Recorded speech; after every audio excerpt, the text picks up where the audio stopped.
यहाँ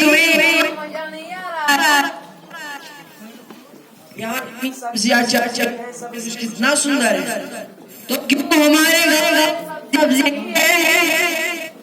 अरे भाई, हमारे यहाँ की मिट्टी और तुम्हारे वहाँ की मिट्टी में बहुत फर्क है।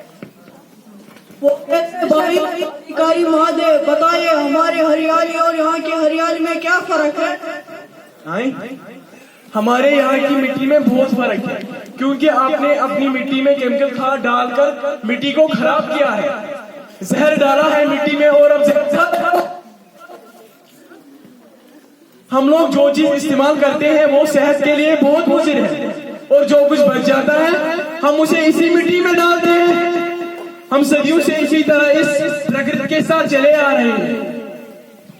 अरे जनाब, तुम मेरी बात क्यों नहीं समझते हो? ये जो आजादी की लड़ाई हुई थी वो 1857 में हुई थी। अरे नहीं, उससे भी पहले 1853 में फूलो और जानो नाम की दो बहनें अपने जल जंगल और जमीन को बचाने के लिए उन्होंने अंग्रेजों से लड़ाई की थी, और उस टाइम पे उन्हें भी सजा मिली थी।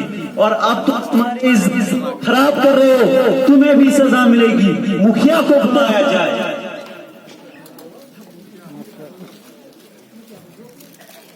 वाह क्या सीन है। हाँ, ये कर लो पहले, तुम ये कर लो। हाँ, इसी की कमी थी। हम नहीं चाहते कि कोई बाहर से आए और हमारी धरती को खराब करे। समझ रहे हो ना? चलो लो, मुखिया भी आजाद। बेटा, यहाँ इतनी गंदगी है, बोतल फेंका है आप लोगों ने। हमारी धरती को गंदा किसने किया है? या अल्लाह, क्या हुआ? हमारी धरती हिल रही है, लगता है भूचाल आ गया। अगर इस तरह प्लास्टिक वगैरह फेंकोगे तो हमारे जंगल की यही हालत हो जाएगी। मैं आप सब लोगों के साथ मुतम्मे करता हूँ कि हमें अपने आसपास